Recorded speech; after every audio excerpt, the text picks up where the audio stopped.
सुप्रभात विद्यार्थियों, जैसा कि मैंने आपको बताया कि मेरे द्वारा आपको जो है हिंदी बहुत ही सरल तरीके से पढ़ाई जा रही है और मुझे उम्मीद है विद्यार्थियों कि मेरे द्वारा बनाई हुई वीडियो को देखने के बाद में आपको हिंदी के चैप्टर हिंदी के पाठ समझ में आए होंगे। तो विद्यार्थियों, आज जो हम लेके चले हैं वो है आपके सामने व्याकरण का एक विषय, व्याकरण का एक प्रकरण पाठ।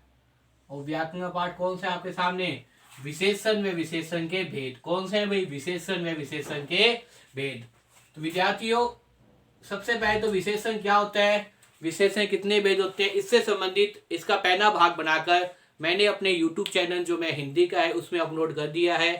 और मैंने बताया था विशेषण के 4 भेद होते हैं। और विशेषण का मतलब होता है संज्ञा या सर्वनाम की विशेषता बताने वाले जो शब्द होते हैं वो क्या कहते हैं? विशेषण कहते हैं। संज्ञा या सर्वनाम, संज्ञा या सर्वनाम की विशेषता बताने वाले शब्द क्या कहते हैं? विशेषण कहलाते हैं। तो देखिए, विशेषण के भेद 4 होते हैं। और सबसे पहला भेद कौन सा होता है? गुणवाचक विशेषण। सबसे पहला भेद कौन सा होता है? गुणवाचक विशेषण। तो विद्यार्थियों, अगर मेरे द्वारा बनाई हुई वीडियो आपको पसंद आए तो लाइक कीजिए, शेयर कीजिए, कमेंट अवश्य कीजिए विद्यार्थियों।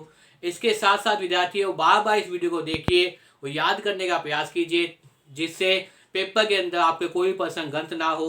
तो देखिए विद्यार्थियों, गुणवाचक विशेषण आज हम जो पढ़ेंगे, विशेषण का पहला भेद कौन सा? गुणवाचक विशेषण क्या होता है, कैसे उसको समझा जाता है, वो देखेंगे। तो देखिए विद्यार्थियों, जो विशेषण शब्द किसी संज्ञा या सर्वनाम के, जो विशेषण शब्द किसी संज्ञा या सर्वनाम के आकार, प्रकार, गुण, दोष, रंग, रूप, स्वभाव आदि का बोध, बोध का मतलब पता कराते हैं, आदि को बताते हैं, वे क्या कहते हैं? गुणवाचक विशेषण कहलाते हैं। तो देखिए विद्यार्थियों, जो विशेषण शब्द, सबसे पहले तो क्या है?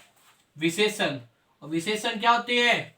संज्ञा या सर्वनाम के ऐसे शब्द जो संज्ञा सर्वनाम की विशेषता को बताते हैं। ऐसे शब्द जो संज्ञा सर्वनाम की विशेषता को बताते हैं क्या कहलाते हैं? विशेषण कहलाते हैं। क्या कहलाते हैं? विशेषण। तो जो विशेषण शब्द, जो विशेषण शब्द किसी संज्ञा या सर्वनाम के क्या था कि भाई आकार प्रकार, आकार प्रकार का मतलब क्या है? उसकी आकृति कैसी है।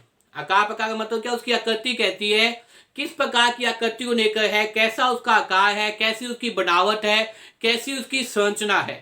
तो जो शब्द, जो विशेषण शब्द किसी संज्ञा या सर्वनाम के आकार प्रकार, गुण दोष, आकार प्रकार, गुण दोष, रंग रूप, स्वभाव आदि का बोध कहते हैं, क्या कहते हैं? गुणवाचक विशेषण कहते हैं। गुण दोष का मतलब क्या होता है विद्यार्थियों?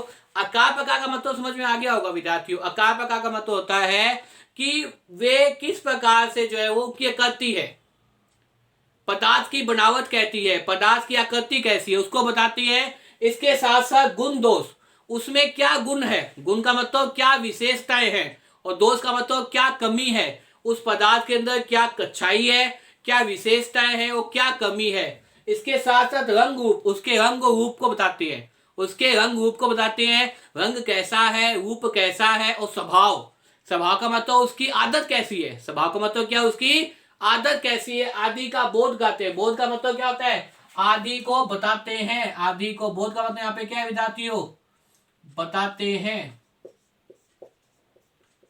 आदि को बताते हैं। वो क्या कराते हैं? वो कराते हैं आपके सामने गुणवाचक विशेषण। क्या कराते हैं विद्यार्थियों? गुणवाचक विशेषण। तो मुझे उम्मीद है विद्यार्थियों आपको गुणवाचक विशेषण की परिभाषा समझ में आ गई होगी।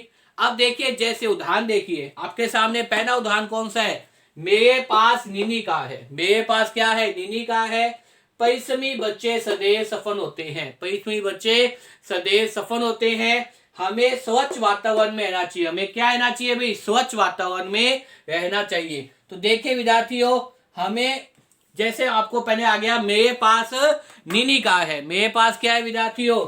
मेरे पास नीनी का है। तो का यहाँ पे क्या है? संज्ञा। और उसकी विशेषता क्या है? उसका कर्ण। उसकी विशेषता क्या? उसका कर्ण है। मतलब क्या आ गया भाई? आपके सामने आकार आ गया। क्या आ गया भाई? आकार आ गया। आपके सामने क्या आ गया? रंग आ गया। आपके सामने क्या आ गया? रंग आ गया। कि उसका रंग कैसा है? उसका रंग है नीला। तो मेरे पास नीनी का है, तो यहाँ पे जो नीनी है वो क्या हो जाएगा? गुणवाचक विशेषण शब्द हो जाएगा। क्या हो जाएगा विद्यार्थियों? गुणवाचक विशेषण शब्द। इसी प्रकार से विद्यार्थियों परिश्रमी बच्चे सदैव सफल होते हैं। तो ये बच्चे हैं, बच्चे आपका संज्ञा है, और परिश्रमी क्या है भाई आपके सामने उसकी विशेषता है। किसको बता रहे हैं कि परिश्रमी बच्चे, बच्चों की विशेषता क्या है, मेहनती होना। बच्चों की विशेषता क्या है, कठोर परिश्रम करना। बच्चों की विशेषता क्या है, बच्चे क्या है, मेहनती है। तो क्या बताया है, परिश्रमी बच्चे सदैव सफल होते हैं। परिश्रमी बच्चे क्या है, सदैव सफल होते हैं। जो मेहनत करने वाले बच्चे हैं वो सदैव ही क्या होंगे, सफल होंगे। तो यहाँ पे परिश्रमी क्या है, गुणवाचक विशेषण। क्या है, गुणवाचक विशेषण शब्द है। इसी प्रकार से आप देखिए हमें स्वच्छ वातावरण में रहना चाहिए। हमें क्या रहना चाहिए भाई, स्वच्छ वातावरण में रहना चाहिए। तो वातावरण संज्ञा, और स्वच्छ का मतलब यहाँ पे क्या हो जाएगा, स्वच्छ क्या बता रहे हैं भाई, उस प्रकार के स्वभाव को बता रहे हैं, या आपको बता रहे हैं, रूप को बता रहे हैं कि हमें क्या रहना चाहिए भाई, स्वच्छ वातावरण रहना चाहिए। अगर हम स्वच्छ वातावरण रहेंगे तभी हम क्या करें, तंदुरुस्त रह पाएंगे, स्वस्थ रह पाएंगे। तो वातावरण की विशेषता क्या है, स्वच्छ। यहाँ पे स्वच्छ भी क्या हो जाएगा, गुणवाचक विशेषण है। इसी प्रकार से आप देख सकते हैं नेहा ने सुंदर नृत्य प्रस्तुत किया। नेहा ने सुंदर नृत्य प्रस्तुत किया। तो देखिए नृत्य आपके सामने क्या है, संज्ञा, उसके बाद में सुंदर का मतलब क्या है, उसकी विशेषता बता रहे हैं। तो यहाँ पे क्या हो जाएगा, गुणवाचक विशेषण हो जाएगा। इसी प्रकार से शक्तिशाली व्यक्ति को ही क्षमा शोभा देती है। जो शक्तिशाली व्यक्ति है उसी को क्या देती है, क्षमा शोभा देती है।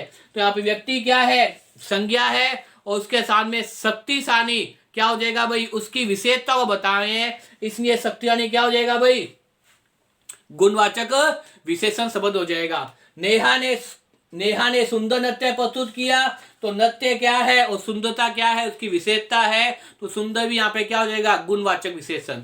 तो देखिए विद्यार्थियों, चाहे तो आप कह दीजिए यहाँ पे इस प्रकार से निर्णयकार, चाहे आप कह दीजिए परिश्रमी बच्चे, चाहे आप कह दीजिए स्वच्छ वातावरण, ये सभी चीजें क्या बताते हैं, गुण